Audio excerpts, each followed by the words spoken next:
About a year and a half ago, I bought my first Jackery, which was this, the Jackery 240, and I got it just to run my fridge. Since then, my power demands have gone way up. Last winter, I got a diesel heater, and I needed something that would last a little longer.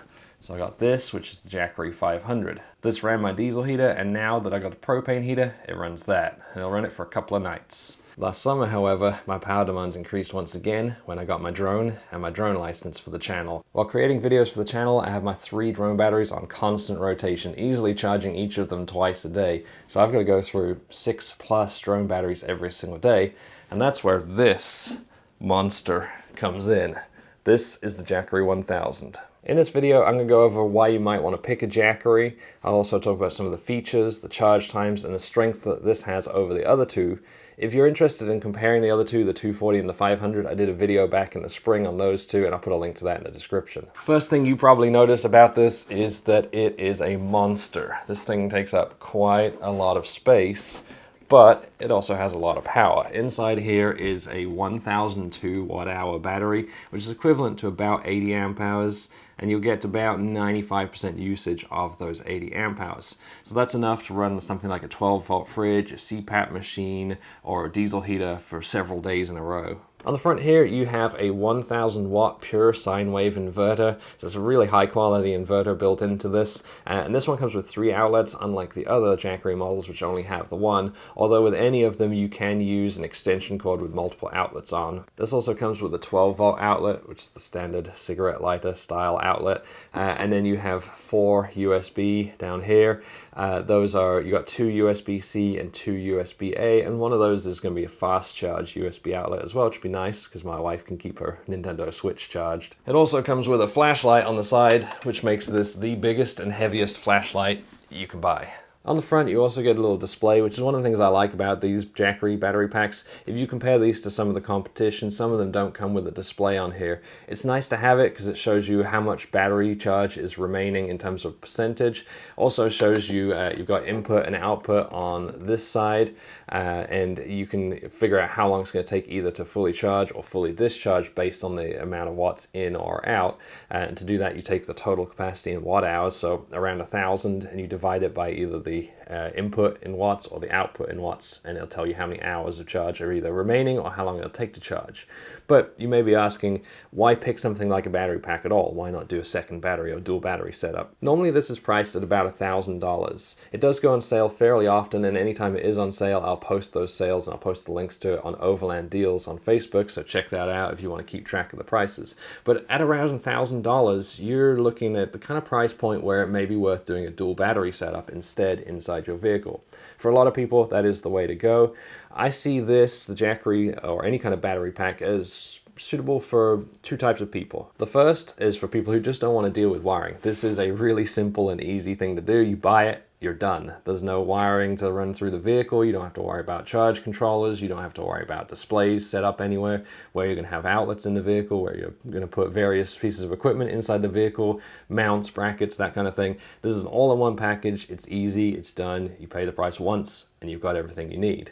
The second type of person that would be interested in this is someone who wants portable power. And that's actually, when you've got something this capable with this much capacity, it's really nice having a portable power pack. Try saying that quickly 10 times over. Now for me, I'm kind of lazy, so I do like that it's all in one, but for me, the main thing I like is just the portability. You know, this thing is self-contained and I can take it anywhere. I do leave it in the forerun a lot of time, especially while traveling, but I can also throw this in my daily driver. Let's say I want to go get groceries and I want to take the fridge with me. I stick this in the daily driver, or I'm out on vacation. Let's say my wife wants to go to the beach for some reason. I can take it with me. I've got a fridge to cool all my drinks. I can also use this in the tent. I can use it anywhere in the campsite, so I don't always camp on my vehicle with the rooftop tent. Sometimes I use a ground tent, sometimes I use my awning room, and it's nice to have this just to take with me. I can set it up anywhere. This is also useful around the house. I'm going to show you in a minute. I'm going to show you some of the household things that we could run with this if there were a power outage. And actually for me, one of the things I use it a lot for is running the camera. When I'm filming in 4K like I am now, it eats up the batteries. So I just run a USB down to a Jackery that just sits underneath the tripod and keeps it charged. Having a portable battery pack is also great if you're heating a tent. Obviously the cold affects battery life, whether it's an AGM battery or even especially a lithium ion battery. The cold will cause the capacity capacity of that battery to be affected. And actually with lithium ion batteries, it's not good to run them in the extreme cold. So that's where with my Jackery 500, it's really nice to have it. I just sit that in the tent with me, and that way I'm heating the battery as well, and it helps with the life of the battery. Portable packs are also great for solar charging. Quite often when I set up camp, I'll try and set up in the shade. You know, if I'm somewhere like the desert, it's nice to get some shade. And it also means when waking up in the morning, it's not with direct sunlight burning into the tent. And having something portable means that I can set this up and solar charge it even when I am camping in the shade. If I have a dual battery setup, that's not something I can really do because you've got to have direct uninterrupted sunlight to charge with solar. So I can put this out either in the evening to charge while I'm making dinner, or I can actually leave it overnight out, as long as it's not going to rain, leave it overnight, pointing to the sun, so next morning, long before I'm even awake, it's already charged, or it's charging. And charging is something that this one actually does a lot better than the other two. That was one of my complaints with the 240 and the 500, is just really slow charge times. So let's take a look at some of the charging options for this. This is Jackery's 100 watt solar panel, the Solar Saga 100. And while it may look huge right now because it's taking up the entire screen, it actually folds up nice and small. There's a magnet that holds it shut and ends up taking up very little room inside your vehicle because it's kind of slim. It's actually a lot slimmer than a lot of other solar panels that I've seen. And the nice thing about using this with the Jackery 1000 is, unlike the other models like the 240, the 500, the Jackery 1000 can use the full 100 watt capacity of one of these panels. What I found is when I first plugged it in, it was getting exactly 100 watts input. And then as the solar panel started to warm up in the sun, solar gets less efficient as it heats up. It dropped down to around 90 watts. Now it's late November now, so maybe if you set this up in the desert in intense sunlight in the heat, it may be a little lower than that. But still, 90 watts is great from a 100 watt solar panel. That's not all though, because the Jackery 1000 also comes with this, which is an adapter that allows you to plug in 2 of these 100 watt solar panels into the Jackery 1000. Now unfortunately that doesn't mean you'll get 200 watts or even 180 watts of solar charging, because the maximum input for solar with Jackery 1000 is 125 watts. So you are wasting around 55 to 70 watts of that solar input. It can still be worth buying 2 solar panels though, for a couple of reasons. First of all, if it's cloudy late in the day, so you're getting indirect sunlight, then the 2 panels will still help boost the input that you're getting. And also, if you are in direct sun, both the panels have USB outputs on them in the back here. Move it around so you can see it. On the back here, you've got a USB-C 3 amp outlet and a USB-A 2.4 amp output, which means that if you've set this up charging Jackery, you can also plug in some extra devices. So you plug your phone in here, your Nintendo Switch, you know, any kind of USB device, and charge directly from the panel and use some of that extra power that it is producing. Based on 125 watt input from 2 of these solar panels, you're looking at around an 8-hour charge time, and that's fully charging the Jackery. So that's all 1000 watt hours of the available capacity. And I would be very impressed if you used all of that. Based on my power usage, I would estimate I'd probably use around 1/4 to 1/3 of this maximum over a 24-hour period. So I'm looking maybe like 2.5, maybe up to 3 hours charge time in full sunlight. This also comes with a 12 volt adapter and a 110 volt adapter, so you can plug it into your vehicle or into the wall. In the vehicle with the 12 volt adapter, you're looking around 80 watt input, so it's around 12.5 to 13 hours to fully charge this. But again, it's very likely or very unlikely that you're going to fully discharge it. And then when you plug it into the wall, it's got 120 watt input, so you're looking around 8 to 8.5 hours for a full charge. It's worth mentioning that this does support pass-through charging, so I can plug it into solar, into 12 volt, into the 110 volt input while discharging it, while using it. So I could run it on solar while running the fridge off it at the same time. Now for my favorite part. We're going to plug some random stuff in and see what it can do. I'd like some suggestions. Let's start with air conditioning. Everyone wants to know if this will run an air conditioning unit. Okay. That thing is, this is probably the most asked thing online that I've seen. Will this run air conditioning? And I already know the answer with this one, but I'll just show you. Yeah, I'll move it down so you can see it.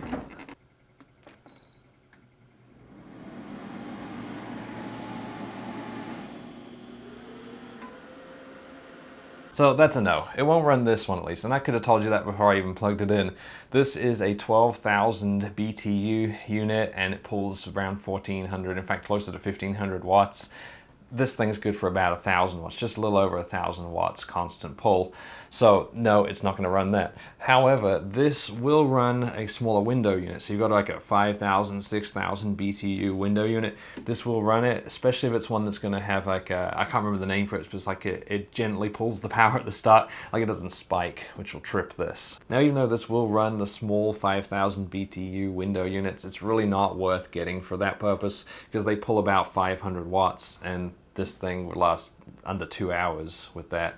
And actually, if you want air conditioning, batteries are not really the way to go either. You need a huge number of batteries. You need thousands and thousands of dollars worth of batteries to run it overnight. And even with solar, if you wanted to run it off solar, you'd need loads and loads of solar panels. This one has an input of 125 watts, and if you're pulling 500, it's still not going to last a very long amount of time. The best way, if you've got to have air conditioning, is to get just a small gasoline generator. Let's try some different cooling options then. Okay, we'll try some stuff out. What about a fan? Small USB fan. This thing pulls 3 watts. That's gonna last almost exactly 2 weeks on this, non-stop. Do you want something a little better than that? I like those, but yeah, let's try something a little bigger.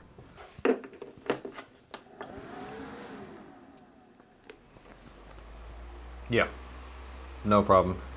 On full blast, this will easily run it well over a day. What about heating? In your last video, you talked about heated blankets. Okay, we'll try some heat. All right, so we'll start with this 12-volt heated blanket. That works just fine. 50 watts, so about 20 hours worth of time on this one. Obviously 12 volts can be the most efficient. If I use 110 volt, it's gonna be a lot less efficient because it's got to run the inverter at the same time. But the 110 volts are generally hotter and larger. So let's try 110 volt one. I cranked the 110 volt up to high, and it's pulling about 70 watts, which would probably last around 14 and a half hours. Maybe a little less, because when you first plug these ones in, they have a little higher draw, so it was pulling 150 watts for the first few minutes. But that's easily going to last all night with this. And then on low, it's jumping around quite a lot, so it's hard to tell, but it's around 40 watts, maybe just under 40 watts. It keeps jumping between 30 and 40, but that's easily going to last, you're looking around 24 hours plus, based on 40 watt output. So plenty of time. I'll be very impressed if it can run this. Electric heaters use a ton of power. So we'll stick it on low, see what it can do. It's heating. It's actually producing heat. Although I'm on low and the lowest fan speed, and it's pulling 1,100 watts. So while, yeah, it is heating, this is not gonna last an hour. We'll try high and see if we can get any more out of this inverter, but I think it's gonna fail. Okay, apparently I was wrong. We're now pulling 1,250 watts, roughly. So this inverter is actually, it does a little more than 1,000 watts, and this heater's actually working. I'm shocked. I was not expecting this to run. Oh, I think we just tripped it. I think it's done for now. Apparently that was too much. All right, we'll turn it off. So I'm still impressed. I mean, this did better than it's supposed to. And that's one of the things I really like about Jackery is they make a lot of these claims, and then when you test those claims, usually it does better than it says it will. So this one, it's talking about a 1,000 watt pure sine wave inverter, but I was pulling 1,250 for some time there. And I think with about 1,100, it'll keep going indefinitely. Let's try some tools. What if you had to fix something on the trail? Oh, that's easy. No, I was thinking power tools. Oh, okay.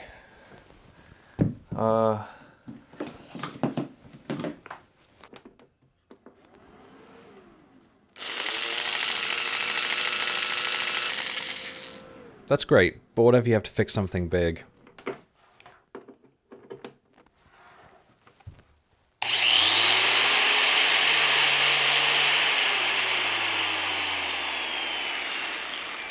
Okay, what if it's really broken?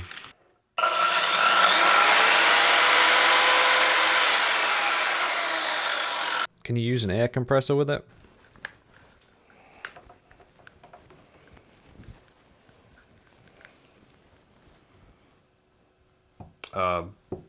So that's a no. What if you need to do your hair?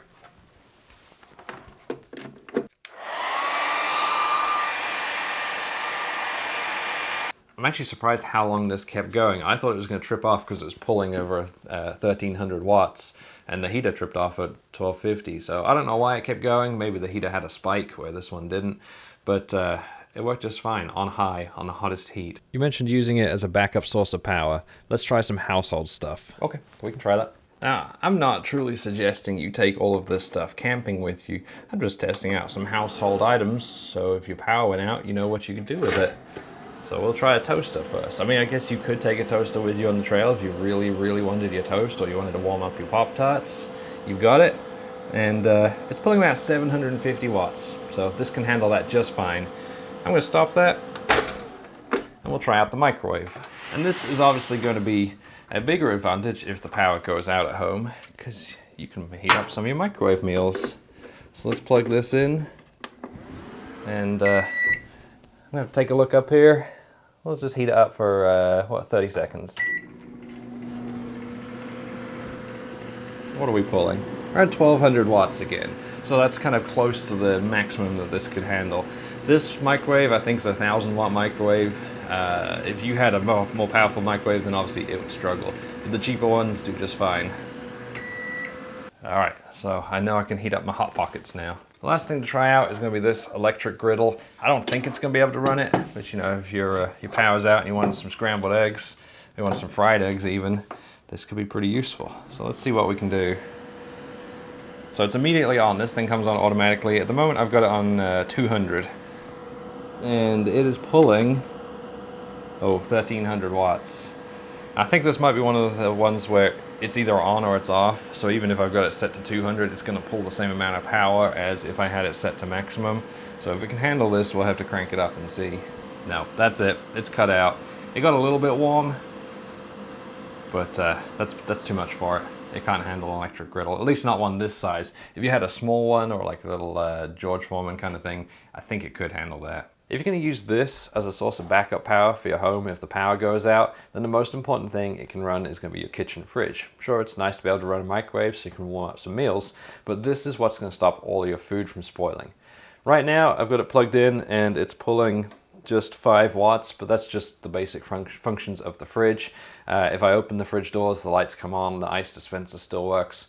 The true test is going to be when the compressor kicks in, because that's really going to pull a lot of power from this. Unfortunately, I have to just stand here and wait for that. So now that the compressor's kicked on, I've got something that I wasn't expecting. This fridge pulls a really small amount of power. Right now, you're looking at 125 to 130 watts. Based on that, this Jackery 1000 could run the fridge for 8 hours, and that's run the fridge with the compressor going constantly for 8 hours. The fridge is very well insulated, so it doesn't run nearly that much. It doesn't even run half the time, so I would guess you could probably run the fridge for about 24 hours with the Jackery 1000. But based on this output of 120, you know, it's been between 125 and 130. Based on the output, you would have thought that you could run the fridge off the Jackery 500 or the Jackery 240, but I tried that in the spring and it failed both times. The reason it failed is because when the fridge first starts up, it pulls a huge amount of power. There's a sudden spike where it goes well over 1000 watts. So the problem with the 240 and the 500 is not the capacity. They could actually run the fridge just fine. It's just that one initial spike that the Jackery 1000 can handle. So based on that, I mean, this thing would actually be really good to have around in the case of power outage because it is going to keep your food good. So let's go over some of the comments that we had on the last video about the Jackery 240 and the 500, see what people say about it. Nell Kramer says out of stock everywhere. Yes, they have had struggles with keeping everything in stock because of COVID, and right now they've probably got a whole bunch of sales going on, so they may go out of stock again, but don't worry, they'll be back. Mike and Super Wheelie Overland say, what about a Mr. Coffee or a coffee machine? I don't actually have one of those, but I've got a kettle, so we can try boiling some water with it. Let's try that.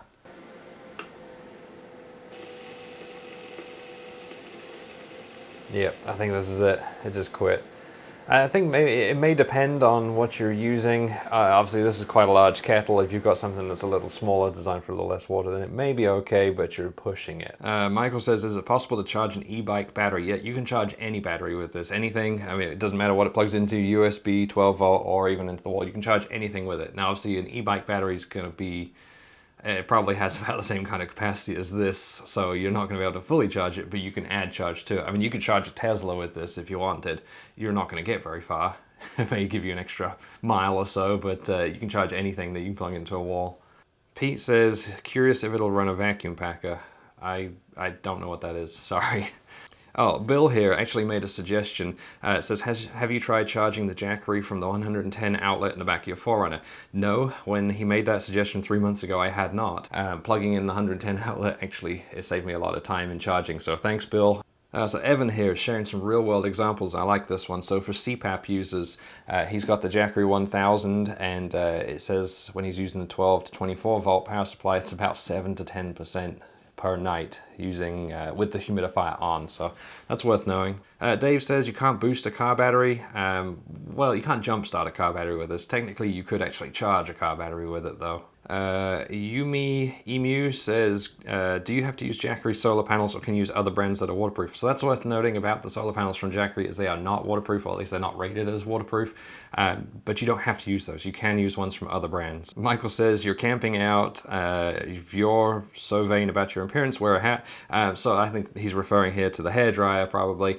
The hairdryer is not for appearance. If you've ever camped with someone with long hair, you'll know if they ever wash their hair that it gets, it stays wet for a really long time, and if then they get into their sleeping bag or into a tent, then that gets wet as well, and they end up really cold. So the hairdryer is for drying hair, not for looking good. CG Talk says, one problem, I wish you plugged in a modern extreme gaming machine and used it for rendering. Well, I don't know if I call it an extreme gaming machine, but I've got an editing computer. It's got a Intel i7 9700K and RTX 2070, and I can edit with it. Let's go edit this video.